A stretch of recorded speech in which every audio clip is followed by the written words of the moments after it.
الحمد لله رب العالمين والصلاة والسلام على خاتم النبيين وعلى آله وصحبه أجمعين. أما بعد، فأعوذ بالله من الشيطان الرجيم. بسم الله الرحمن الرحيم. أفحسبتم أنما خلقناكم عبثا وأنكم إلينا لا ترجعون. صدق الله العظيم. قال الله تبارك وتعالى في شان حبيبه الكريم: إن الله وملائكته يصلون على النبي يا أيها الذين آمنوا صلوا عليه وسلموا تسليما. الصلاة والسلام عليك يا سيدي يا رسول الله. الصلاة والسلام عليك يا سيدي يا حبيب الله. الصلاة والسلام عليك يا سيدي يا نبي الله وعلى آلك وصحابك يا سيدي يا نور الله. محترم بھائیوں اور بزرگوں،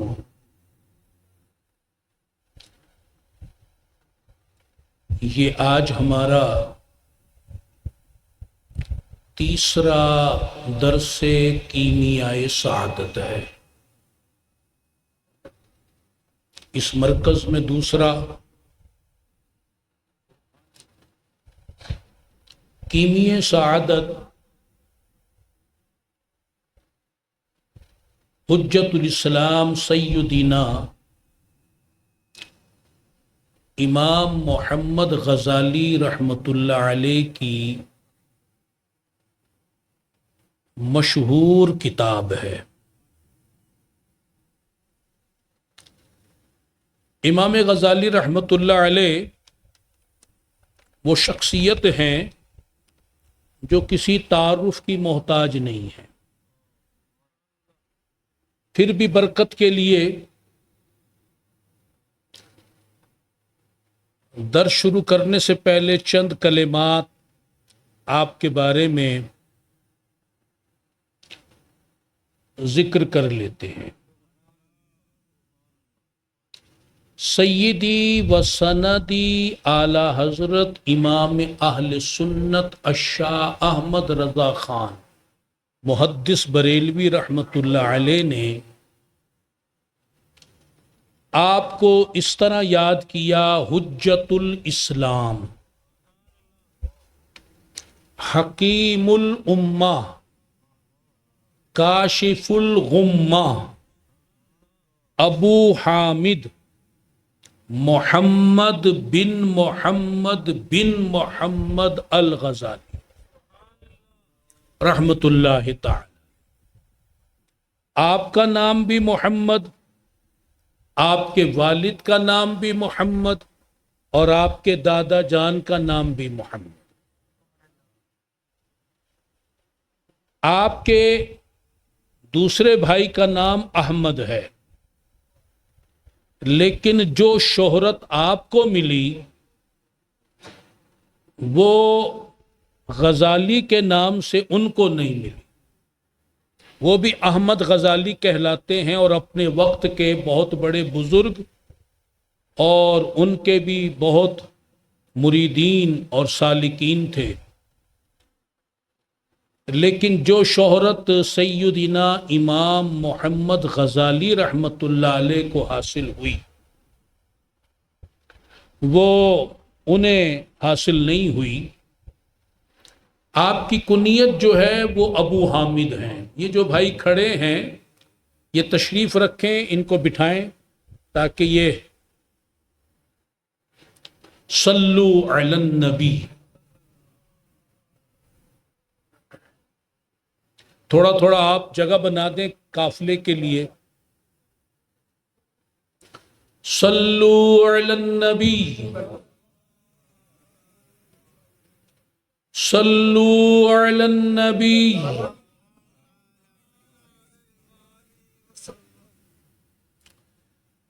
تو آپ کا نام محمد ہے، عرف غزالی ہے، کنیت ابو حامد ہے. 450 ہجری آپ کا سن ولادت ہے اور 505 ہجری آپ کا سن وصال ہے، یعنی 55 سال کی عمر پائی. اور اس 55 سال میں آپ دیکھ لیں کہ کتنا اسلام کا کام کیا. ہمارے پاس تو کتابوں کی صورت میں ہے کہ جو کتابیں آپ نے لکھی، پھر جو مدارس میں علوم آپ نے پڑھائے، پہلے ان علوم کی تحصیل کی، پھر ان کو پڑھاتے رہے، پھر تبلیغ بھی فرمائی، تحریر بھی فرمائی. 55 سال کے اندر سفر بھی کیے، شادی بھی ہوئی، غم بھی دیکھے، خوشیاں بھی دیکھیں، اور اتنا عظیم کام کر گئے کہ ایک کثیر کتابوں کی فہرست ہے کہ جو آپ نے اردو فارسی میں اور عربی میں تحریر فرمائی. سبحان اللہ تعالی. حضور غوث پاک رضی اللہ تعالی عنہ کے ہم زمانہ ہیں. حضور غوث پاک کی پیدائش ہے 470 ہجری، ان کی ہے 450 ہجری. حضور غوث پاک نے 91 سال دنیا میں گزارے اور 561 ہجری میں پھر آپ کا وصال ہوا. ان کا وصال ہو گیا تھا 505 ہجری میں. اور غزالی کہنے کی جو وجہ ہے وہ یہ ہے کہ پہلے جو شخص جو پیشہ اختیار کرتا تھا، اس سے ایک قوم ہوتی تھی جو ایک پیشہ اختیار کرتی تھی اور اس سے پھر لوگ معروف ہو جاتے تھے. تو عربی میں غزل جو ہے یہ سوت کاتنے کے معنی میں ہے، کیونکہ آپ کا جو خاندان کنبہ تھا وہ دھاگے کی تجارت کا کام کرتا تھا، سوت کاٹتے تھے، دھاگا بناتے تھے، پھر اس کی تجارت فروخت کرتے تھے. تو وہ پورا کنبہ غزالی کہلاتا تھا. تو آپ بھی اسی حوالے سے غزالی کہلائے. صلو علی النبی. اب کتاب کا آغاز خطبے کے بعد جو آپ فرماتے ہیں وہ سماعت فرمائیں. صلو علی النبی.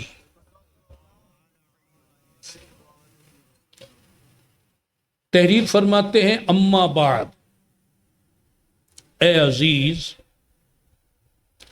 اب یہ تحریر جو ہو رہی ہے ایک کتاب کی صورت میں نہیں ہے، یہ ایک درس ہو رہا ہے. ایک درس ہو رہا ہے کن کے لیے؟ بندگان خدا کے لیے، سالکین کے لیے، راہ سلوک پر جو گامزن ہیں ان کے لیے، ذاکرین کے لیے، طالبان خدا کے لیے. ان کو آپ مخاطب کر کے فرما رہے ہیں اے عزیز، اس بات کو جان کہ خدا تعالی نے آدمیوں کو کھیل کود اور لچر باتوں کے لیے پیدا نہیں فرمایا.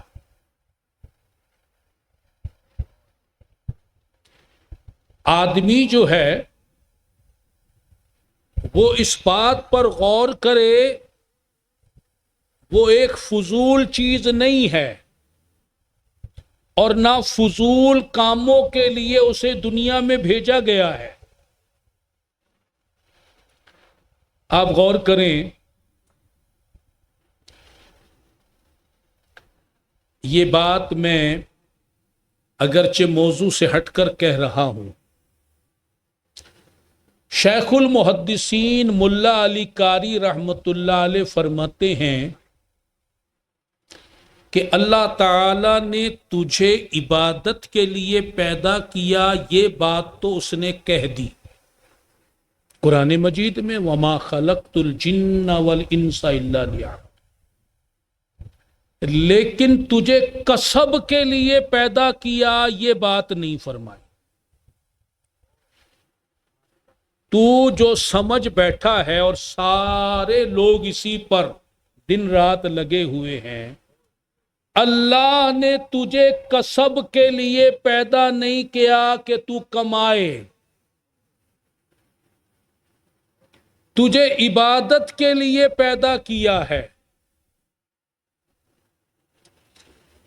اور کسب تو تیرے لیے رکھا ہے عبادت کے لیے کہ جہاں عبادت میں خلل ہو تو کسب تیری مدد کرے اور تیری عبادت کا خلل جاتا رہے،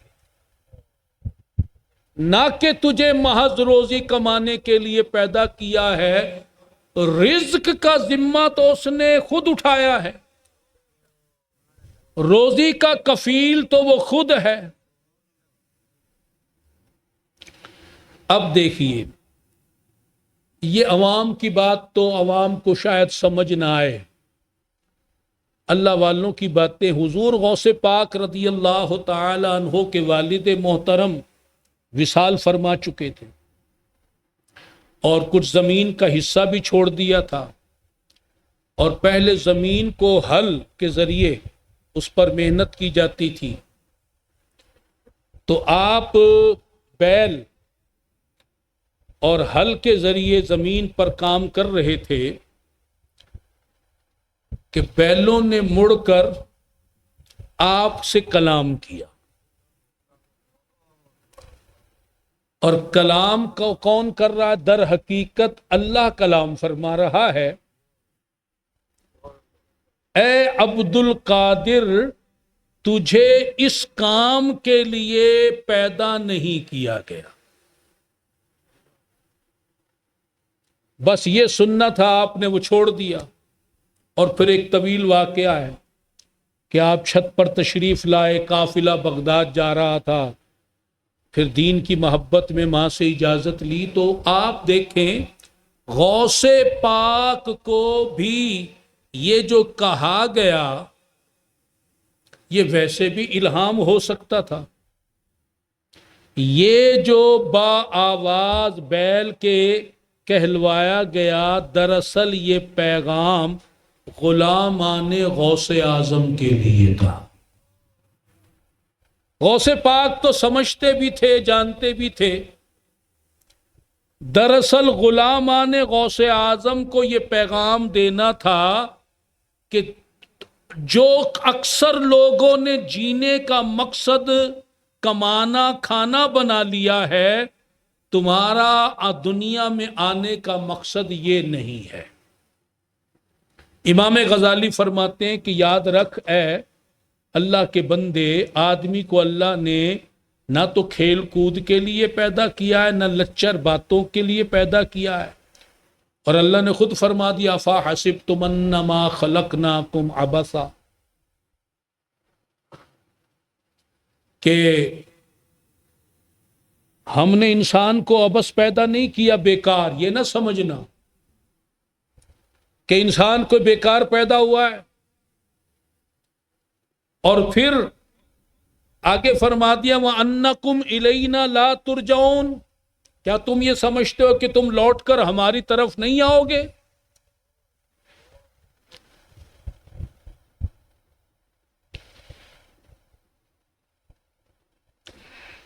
مزید فرماتے ہیں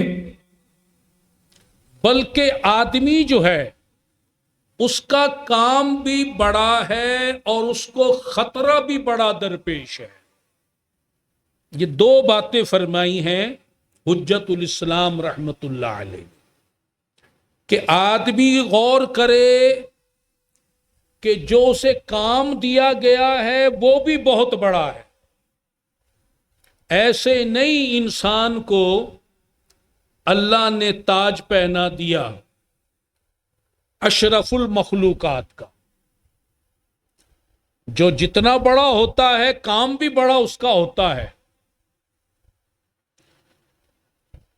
اور اس کو خطرہ بھی بڑا درپیش ہوتا ہے.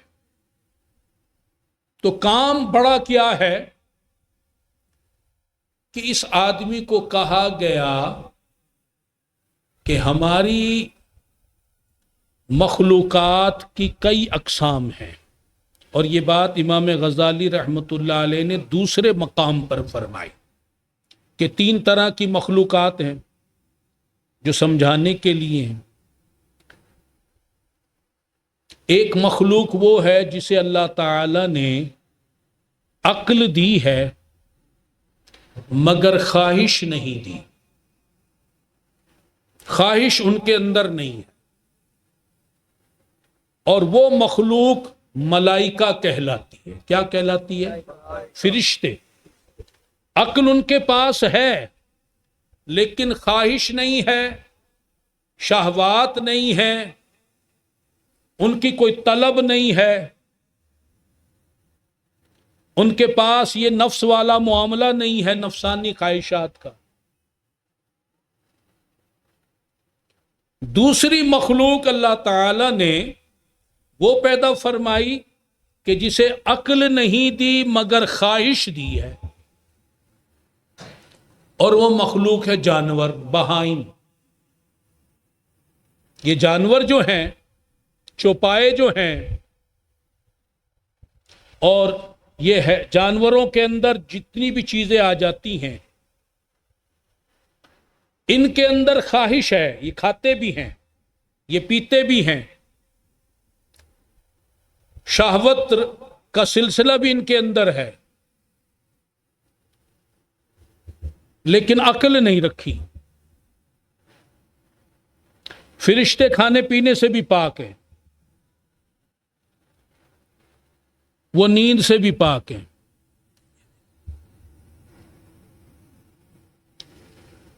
تیسری طرح کی مخلوق وہ رکھی، وہ بنائی جس میں عقل کو بھی رکھا اور خواہش کو بھی رکھا، اور وہ ہے حضرت انسان.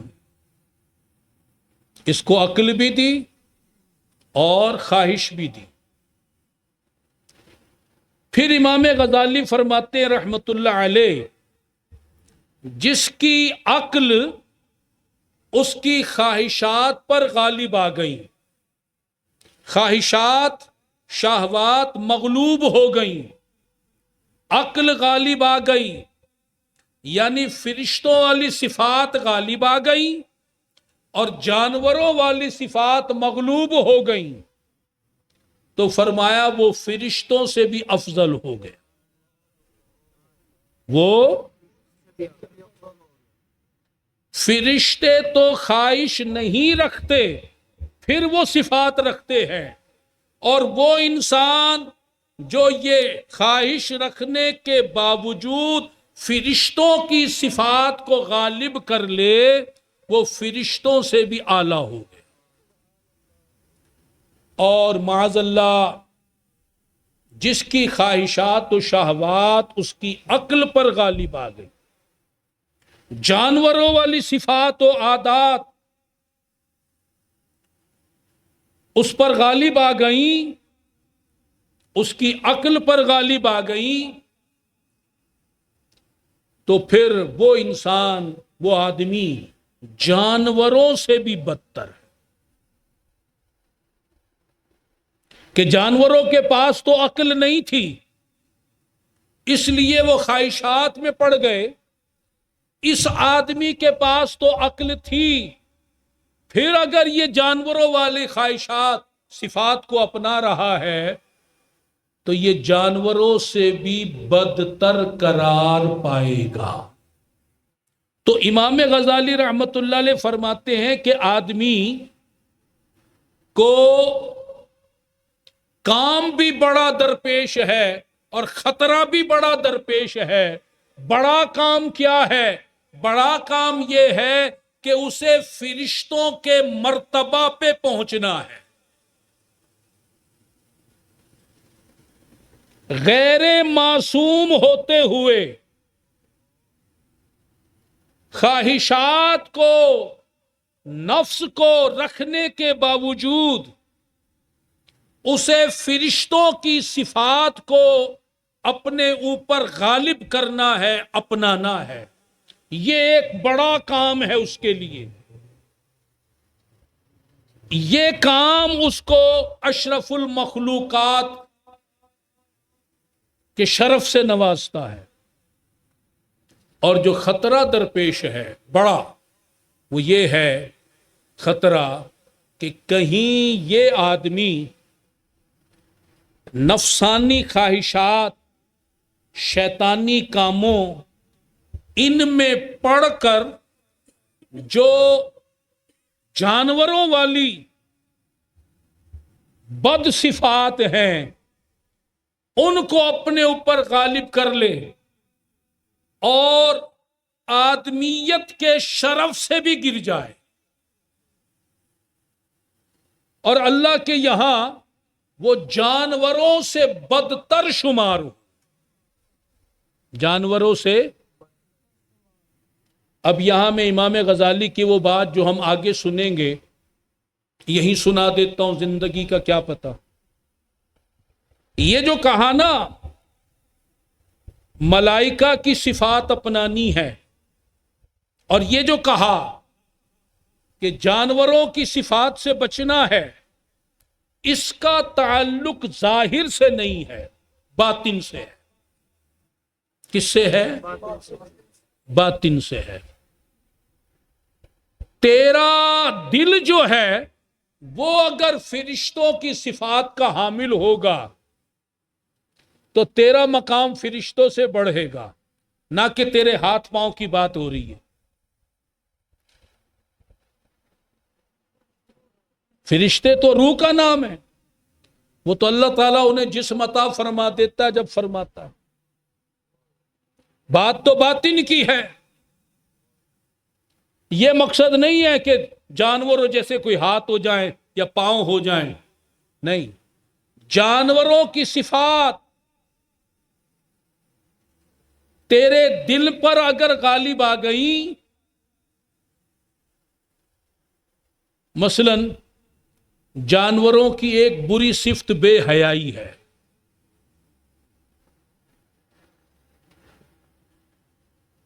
وہ جہاں چاہے پیشاب کرنے کھڑے ہو جائیں، پخانہ کرنے کھڑے ہو جائیں، جفتی کرنا شروع کر دیں، یہ بے حیائی پن ان کے اندر پایا جاتا ہے۔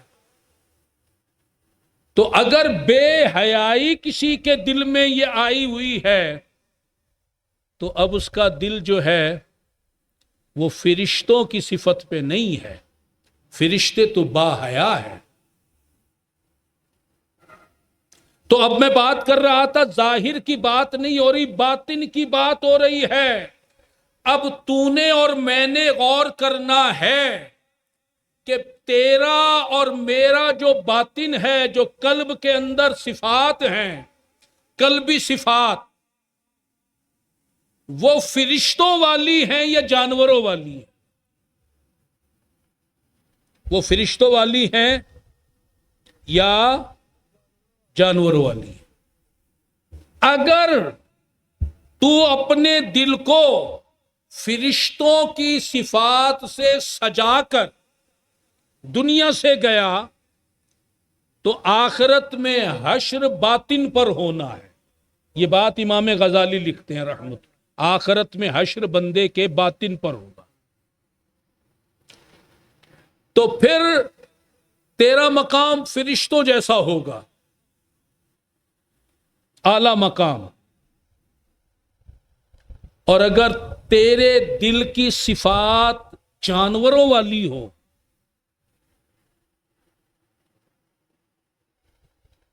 گندی صفات، بری صفات،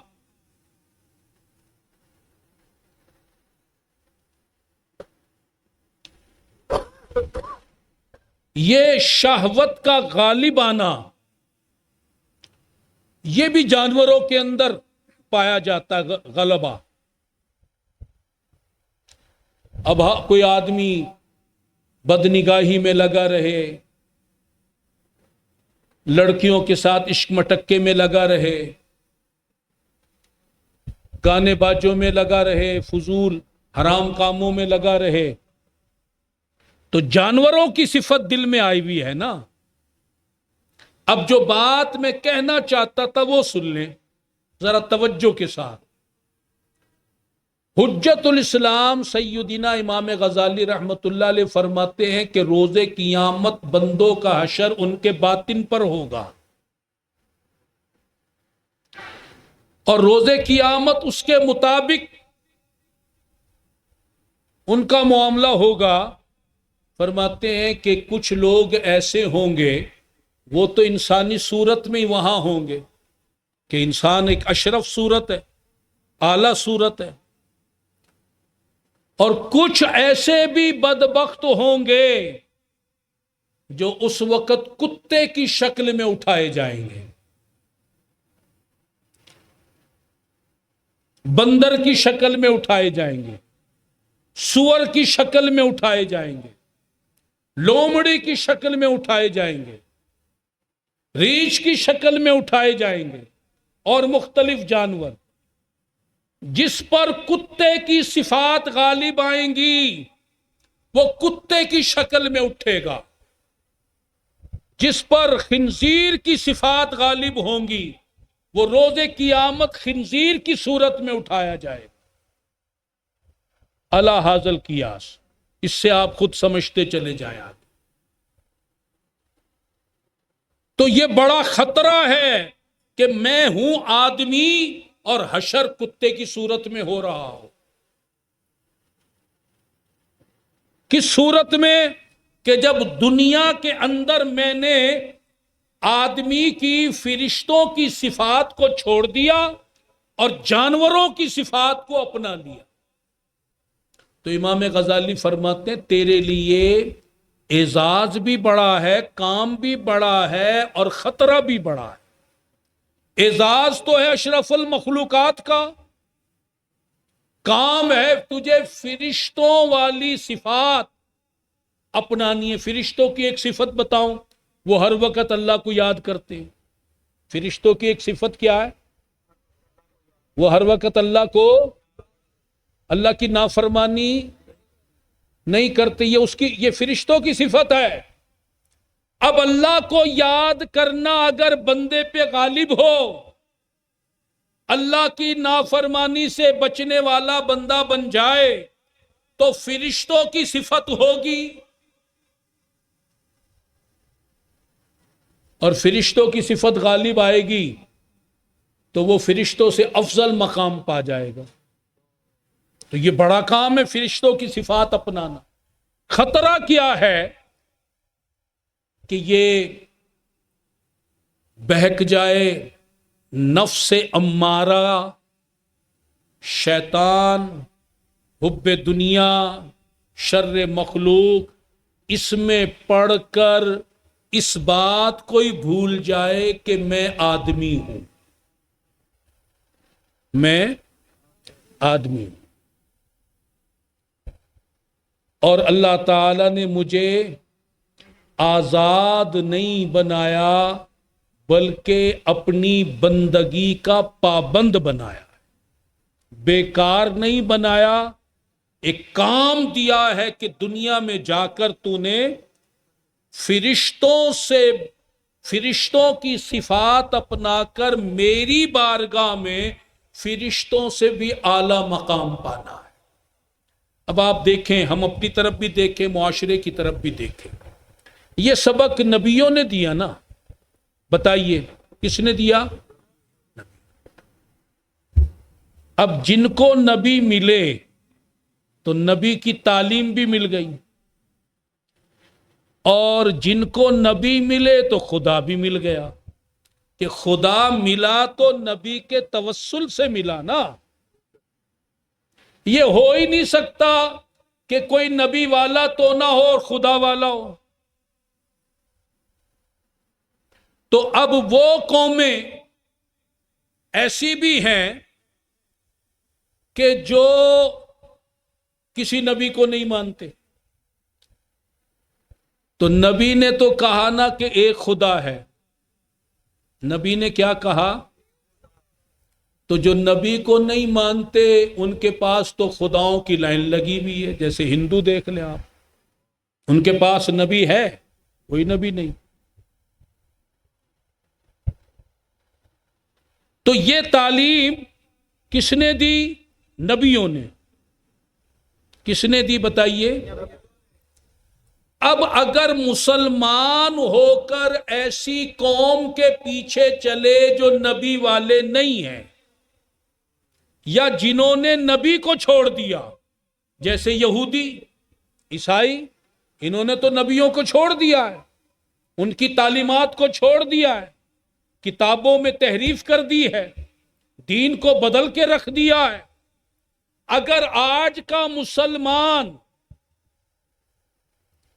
ایسی قوم کی طرف دیکھے کہ جو نبی والے ہیں ہی نہیں, یا جنہوں نے نبیوں کو چھوڑ دیا, تو اسے یہ تعلیم ملے گی؟ بولیں. اور جب ہمارے نبی تشریف لے آئے تو پھر باقی ساری تعلیمات ویسے ہی ختم ہو گئی. پھر سرکار کا دین اور تعلیم ہی ہدایت کا ذریعہ کہلائی. تو اب بندہ اگر نبی کی اس تعلیم کو چھوڑ دے اور فضول کاموں میں, لچر باتوں میں لگا رہے, آپ دیکھ لیں, آپ معاشرے میں دیکھیں, آپ کی فیملی میں ہی آپ شادیوں میں جاتے ہیں, اس میں دیکھ لیں, آپ فوتگی میں جاتے ہیں, اس میں دیکھ لیں, کبھی کھانے پینے کی مہمانداری ہوتی ہے, اس میں دیکھ لیں, کبھی آپ کے پاس مہمان آتے ہیں, اس میں دیکھ لیں, کبھی عید کے موسم اور عید کے موقع آتے ہیں, اس میں آپ دیکھ لیں کہ عید کے موقع پر میزبانی کی صورت میں, مہمانی کی صورت میں, یا کسی شادی کی صورت میں, فوتگی کی صورت میں, یا کسی اور جلسہ جلوس کی صورت میں جو لوگ جمع ہوتے ہیں, وہ اس وقت فرشتوں کی صفات کا ان پہ غلبہ ہوتا ہے, یا شیطانی صفات کا غلبہ ہوتا ہے, یا درندوں کی صفات کا غلبہ ہوتا ہے, یا جانوروں کی صفات کا غلبہ ہوتا ہے. سوچنے کی بات, اسے بار بار سوچ. تیرے لیے خطرہ ہے کہ اگر تو نے درندوں والی, جانوروں والی, شیطانوں والی صفات کو اپنا کر زندگی گزاری, وہ گزر جائے گی جیسے ہندوؤں کی گزر رہی ہے, ان موجودہ عیسائیوں یہودیوں کی گزر رہی ہے, ملحدوں کی گزر رہی ہے. گزر جائے گی تیری زندگی, لیکن مرنے کے بعد تیری شکل کیا ہوگی, تو کس صورت میں اٹھے گا, اس کی فکر کر. یہ درس امام غزالی دے رہے ہیں رحمت اللہ تعالی. سعادت مند بن, شقاوت اختیار نہ کر. شقی نہ بن, سعید بن. سعید بنے گا فرشتوں کی صفات اپنا, شقی بنے گا شیطانی صفات اپنا. اور پھر مزید ارشاد فرماتے ہیں, چلے اس سے پہلے ایک بات میں آپ سے توجہ دلانے کے لیے کہہ دوں کہ بھئی جب ہمارے سامنے فرشتے کی بات ہوتی ہے, بھئی یہ تو انسان فرشتہ صفت ہے, یہ تعریف ہے, مذمت ہے. بولے, یعنی آپ جب کسی کے بارے میں یہ سنتے ہیں یا کہتے ہیں کہ بھئی یہ تو بندہ بڑا فرشتہ صفت انسان ہے, تو آپ اس کو ایک اعلیٰ ذہن میں مقام رکھ کر بات کر رہے ہوتے ہیں. اور اگر کسی کو کہیں یار یہ انسان کا, یہ تو جانور ہے, تو آپ تعریف کر رہے ہیں, مذمت کر رہے ہیں. تو جب فرشتے کی بات ہوگی تو آپ خود سمجھیں گے کہ یہ ایک اعلیٰ مقام کی بات ہو رہی ہے, اور جب آدمی کے لیے جانور کی بات ہوگی تو ادنا گھٹیا درجے کی بات ہوگی. تو اس سے سمجھ جائیں کہ جو فرشتوں والی صفات اپنائے گا تو وہ اعلیٰ درجے پر فائز ہو. اور جو جانوروں والے کرتوت کرے گا وہ گھٹیا درجے پر فائز ہوگا۔ اللہ تعالیٰ کے لیے سلیم عطا فرمائے۔ اب ذرا بات سنیے، پھر مزید فرماتے ہیں اس لیے کہ اگر آدمی ازلی نہیں تو ابدی تو بے شک ہے۔ یہاں عقیدہ بھی بیان کر رہے ہیں، عقیدہ بیان کر رہے ہیں کہ ازلی انسان نہیں ہے، ازلی صرف اللہ تعالی، اللہ تعالی کے سوا اور کوئی ازلی نہیں ہے، اور اللہ تعالی ابدی ہے اور انسان بھی ابدی ہے، لیکن اللہ تعالی کو ابدی کسی نے بنایا نہیں اور انسان کو ابدی اللہ نے بنایا۔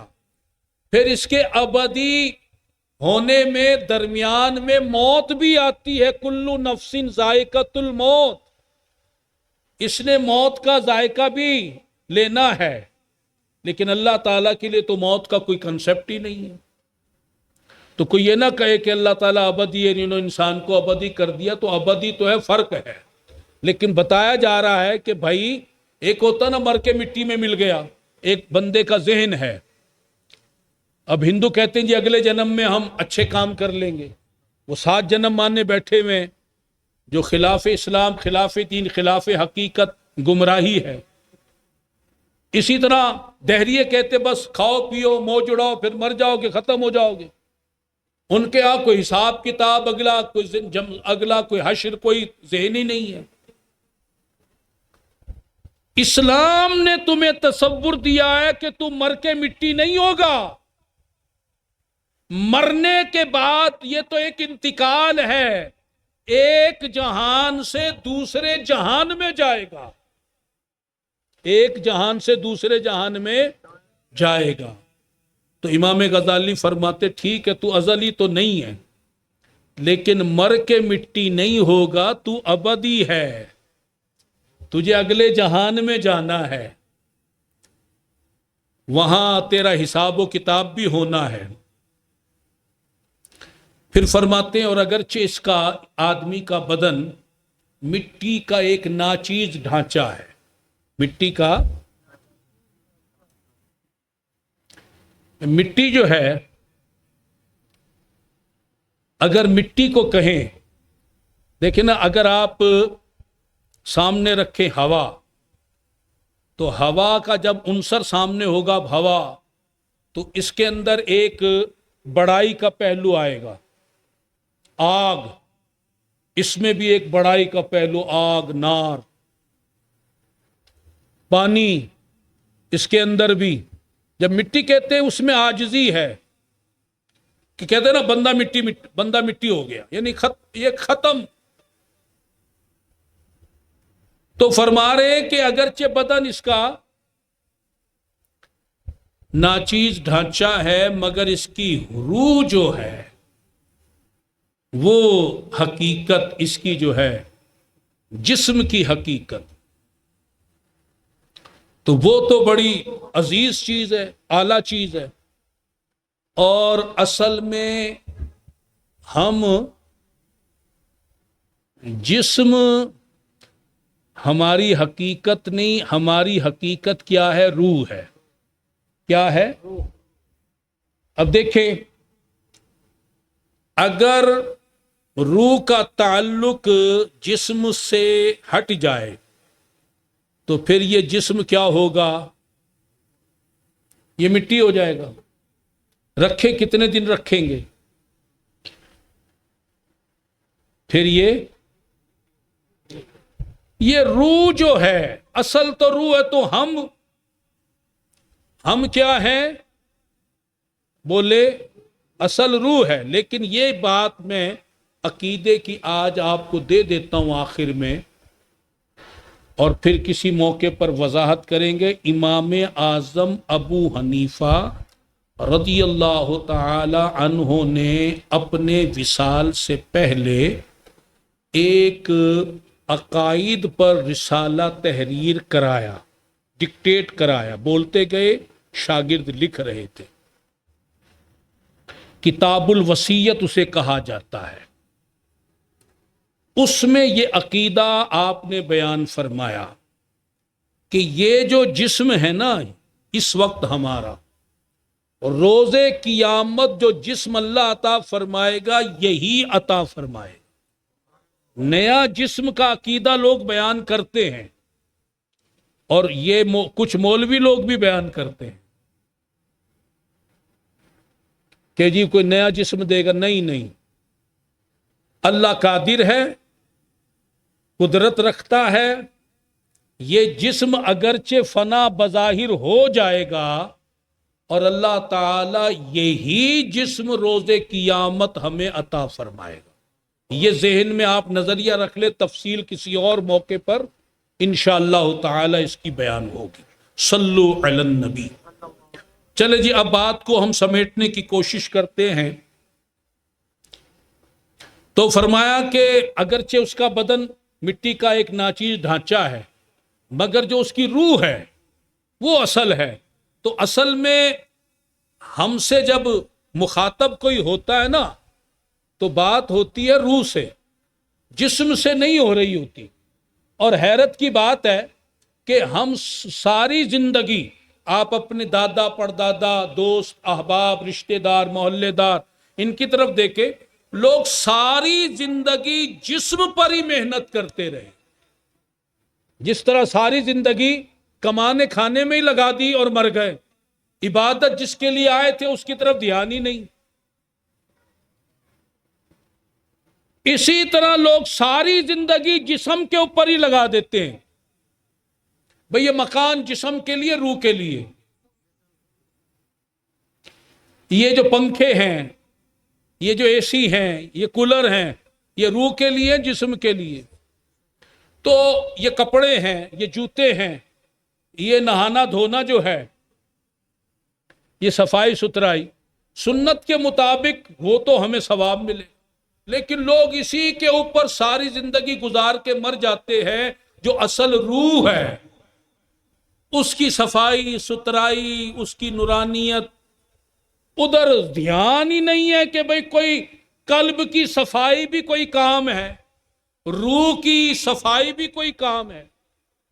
مر جاتے ہیں، یہ پتہ ہی نہیں ہوتا روح بھی کوئی چیز ہے، جس کو چمکانا میرا کام ہے، قلب بھی کوئی چیز ہے، لطائف بھی کوئی چیز ہے، پتہ ہی نہیں۔ بس وہ جسم کوئی، جس طرح کافر لوگ صرف جسم تک ہی رہتے ہیں، وہ بھی روح کی طرف جھانکتے نہیں۔ مزید فرماتے ہیں، اور اس کی اصل اگرچہ، اب یہ جملہ آخری سن لیں، پھر آئندہ مزید باتیں آئندہ کریں گے انشاءاللہ۔ کہتے آدمی کی جو اصل ہے، بنیاد ہے، اگرچہ ابتدائے حال کے لحاظ سے، اگر آپ اس کی پیدائش کا معاملہ دیکھیں نا تو اس میں چرندے جو ہیں، درندے اور شیاطین کی صفات ملی ہوئی ہے۔ جب انسان پیدا ہوتا ہے نا جی، اس میں فرشتوں کی صفات بھی ہیں، چرندوں کی صفات بھی ہیں، درندوں کی صفات بھی ہیں، شیطانی صفات بھی۔ یہ ساری صفات اس کے اندر ابتداءً ملی ہوئی ہوتی ہیں، اور میل کچیل سے بھری ہوئی ہوتی ہیں۔ وہ تو اللہ کے جو مقبول بندے ہوتے ہیں نا، وہ پاک و صاف ہوتے ہیں، ظاہر میں بھی باطن میں۔ عام آدمی کی بات ہو رہی ہے۔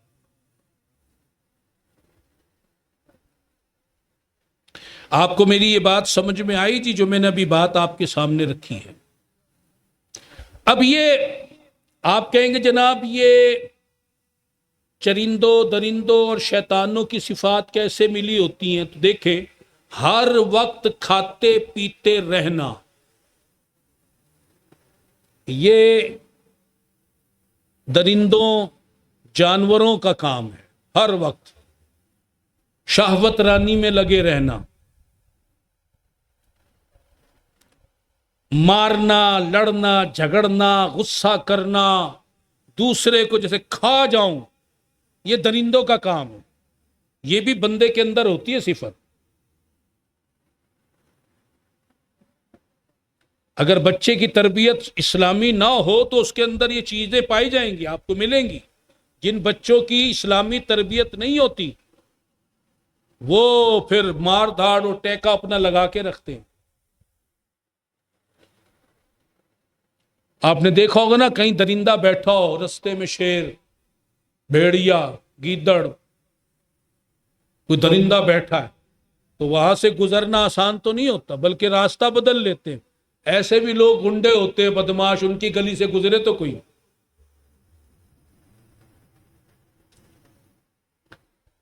پھر اسی طرح اگر آپ غور کریں کہ شر پھیلانا، اس سے کوئی بات کہہ دی، اس سے کوئی بات کہہ دی، دو کو لڑوا دیا، جھوٹی افواہیں پھیلا دی.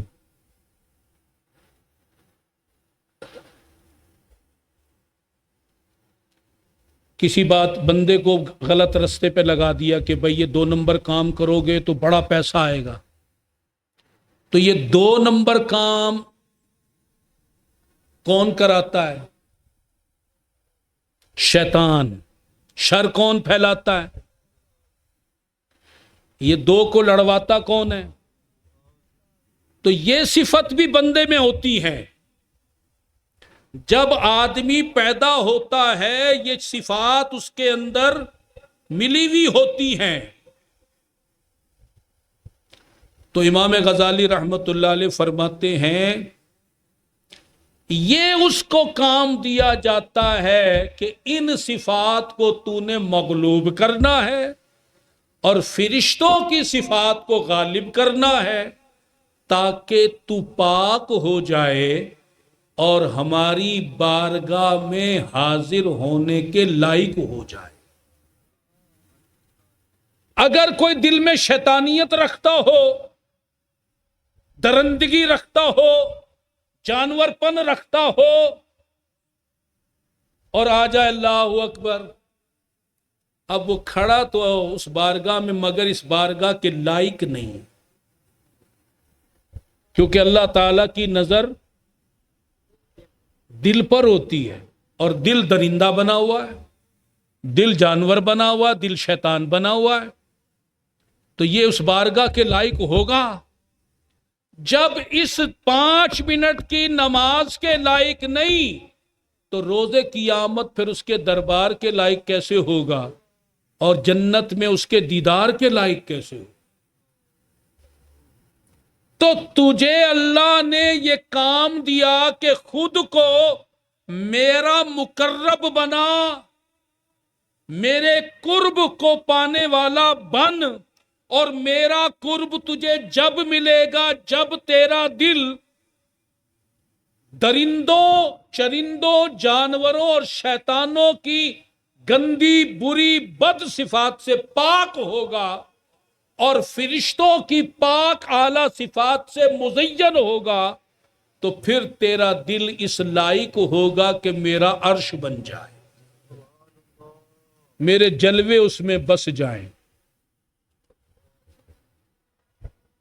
تو میرے محترم بھائیوں اور بزرگوں، اب یہ کیسے ہوگا اس کا بیان انشاءاللہ تعالی ہم آئندہ مہینے، اللہ زندگی رکھے، پھر محفل ذکر ہو اور اس میں مزید پھر امام غزالی رحمت اللہ علیہ کے ہی ارشادات کی روشنی میں ہم سیکھیں گے کہ پھر یہ ہم کیسے کریں، یہ سب کچھ کیسے کریں.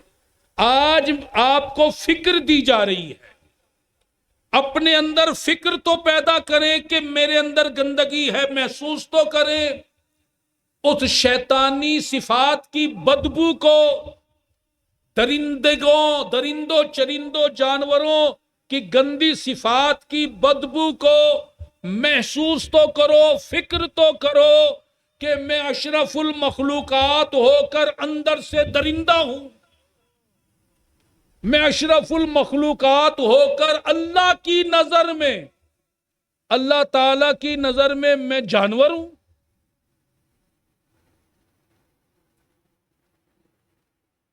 پنڈی میں ایک بزرگ ہوا کرتے تھے، ایک شخص ان کے پاس گیا، حضور مجھے بھی کچھ عطا فرمائیں، میں آپ سے محبت کرتا ہوں۔ وہ ٹالتے تو رہے، اس نے اصرار کیا، انہوں نے اپنی ایک چادر ان کو عطا کر دی۔ وہ کہتے ہیں کہ جی میں نے وہ چادر چوم کر عقیدت سے لے لی، اب جب اوڑھ کر میں باہر نکلا تو میں حیران کہ یہ کیسا ہے، بازار میں کوئی انسان نظر ہی نہیں آ رہا، دور کوئی ایک آدمی نظر آتا ہے، کوئی کتے نظر آ رہے ہیں، کہیں مجھے بھیڑیے نظر آ رہے ہیں، کہیں ریچھ نظر آ رہے ہیں، کہیں کوئی جانور، کہیں یہ جانور ہی جانور۔ میں بڑا حیران پریشان، چادر میں نے اتاری تو سارے آدمی نظر آ رہے ہیں، چادر پہنوں تو وہ کیا تھا، بزرگوں نے اپنی چادر کے ذریعے اسے مشاہدہ کرا دیا لوگوں کے باطن کا۔ آپ کو یاد ہے امام اعظم کا کشف،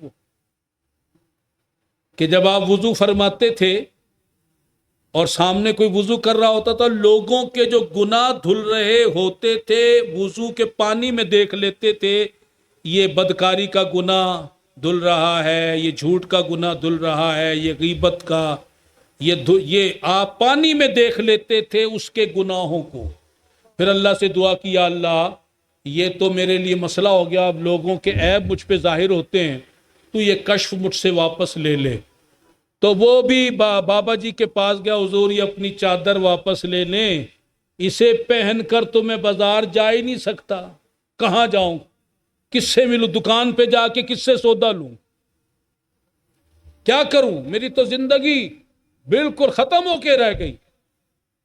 تو آپ سمجھے بیٹا جی، یہ درس حقیقت آپ کو دیا جا رہا ہے، اپنے باطن کو سنوارنے پر محنت کرو، یہ نہیں کہ اوپر پوچا اس صورت کا ہو اور اندر صورت بگڑی ہوئی ہو۔ اندر صورت جو ہے اس کو سنوارو، یہ فکر لے کر جاؤ۔ یہ آج کا درس آپ کو فکر دے رہا ہے، آپ پورا مہینہ اس فکر میں رہیں کہ یہ کیا، اور اس کوشش میں رہے کہ جانوروں والی صفت مجھ میں نہ آئے، درندوں والی صفت مجھ میں نہ آئے، شیطانوں والی صفت مجھ میں نہ آئے، مجھ میں آئے فرشتوں والی صفت۔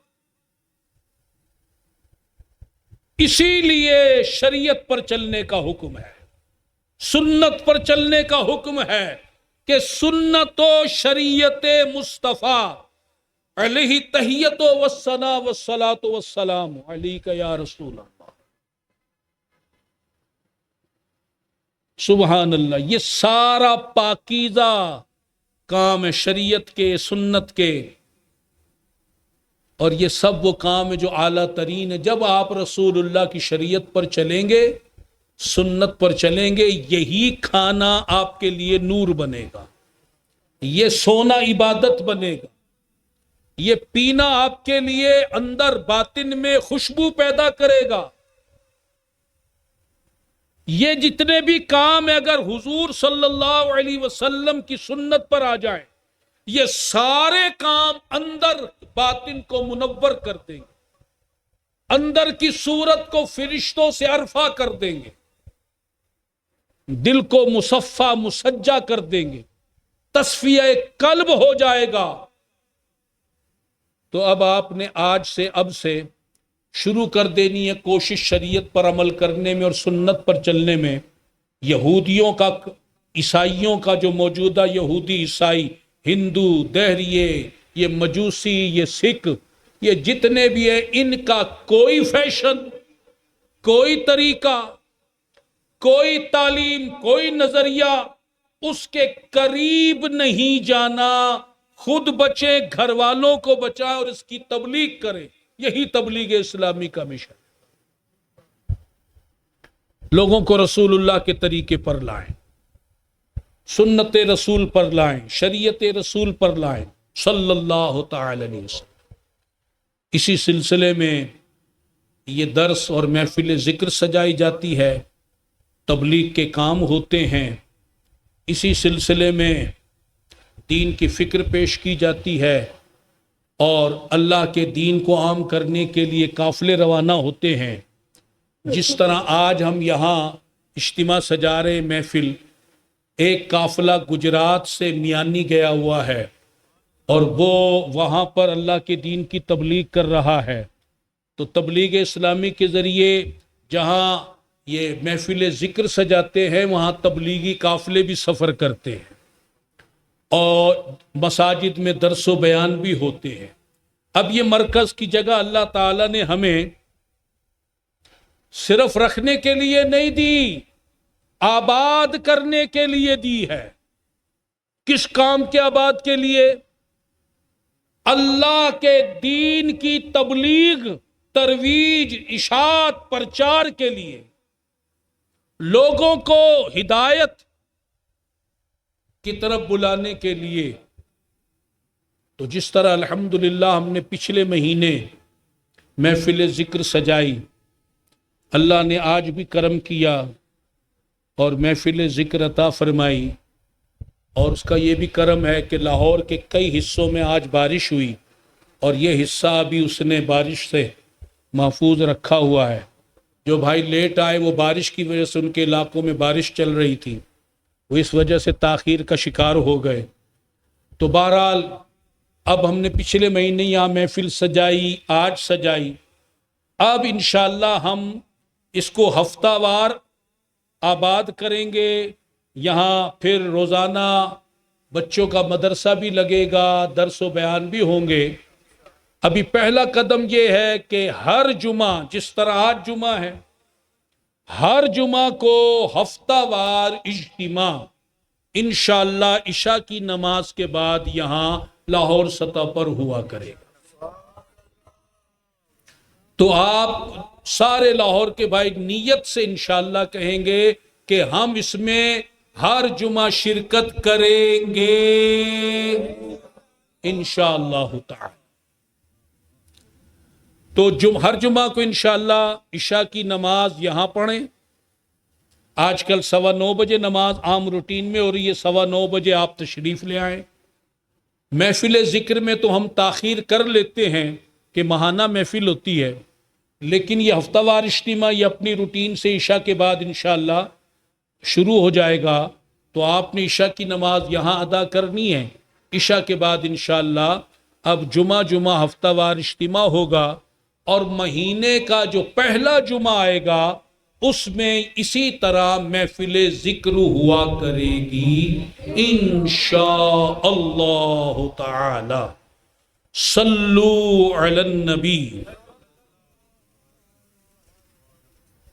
تبلیغ اسلامی کے اس دینی ماحول کی طرف سے جہاں ہم سنت و شریعت پر عمل کرتے ہیں وہاں اللہ کے ذکر کو بھی عام کر رہے ہیں محفل ذکر کے ذریعے. ہفتہ وار اجتماع میں بھی ذکر، پھر ذاکرین کا ایک عظیم سلسلہ بھی موجود ہے جو روزانہ باقاعدہ بزرگوں کے نقش قدم پر چلتے ہوئے ان کے طریقے کے مطابق اپنے گھروں میں ذکر کی تسبیحات پڑھتے ہیں. ظاہری باطنی اسباق جو جہاں پہنچا ہوا ہے، جو ظاہری سبق تک، کوئی باطنی سبق تک، کوئی روح کے سبق تک، کوئی دل کے سبق تک، جس کا جو سبق ہے اس سبق کے مطابق وہ اپنے گھروں میں ذکر کرتے ہیں. پھر ان کے لیے ایک روحانی طور پر ایک تربیت کا سلسلہ رکھا ہے جو روحانی تربیت کہلاتا ہے ماہانہ سطح پر. ماہانہ سطح پر روحانی تربیت ایک تو پرسوں اتوار ہے، ایک اس سے اگلا اتوار آئے گا 14 تاریخ کو. تو 14 جولائی کو گجرات کا جو مرکز ہے تبلیغ اسلامی کا، اس میں انشاءاللہ تعالی یہ روحانی تربیت منعقد ہوگی. لاہور سے ایک قافلہ وہاں جائے گا. آپ سب کو میں دعوت پیش کرتا ہوں، آپ اس کے لفظ سے سمجھ لیں روحانی تربیت، جس میں دین بھی سکھایا جائے گا، شریعت بھی، اور باطنی تربیت کا سلسلہ بھی ہوگا. تو آپ سے گزارش ہے، اتوار کا دن ہے اور اتوار کو عموماً چھٹی ہوتی ہے، تو آپ اس میں ضرور شرکت فرمائیں. صبح انشاءاللہ 9 بجے یہ سلسلہ تربیت کا شروع ہوگا جو تقریباً 3 بجے تک جاری رہے گا. 9 سے 3 بجے تک تربیت کا سلسلہ ہوگا. تو اب آپ نے اس میں شرکت کرنی ہے. میں آپ کو دعوت دے رہا ہوں انشاءاللہ اگلے اتوار کو 14 جولائی کو آپ جس طرح آج اس محفل ذکر میں آئے ہیں آپ سب کے سب روحانی تربیت میں تشریف لائیں گے. پھر کہیے انشاءاللہ تعالی اللہ تعالی توفیق عطا فرمائے. آمین بجاہ خاتم النبیین صلی اللہ تعالی وسلم.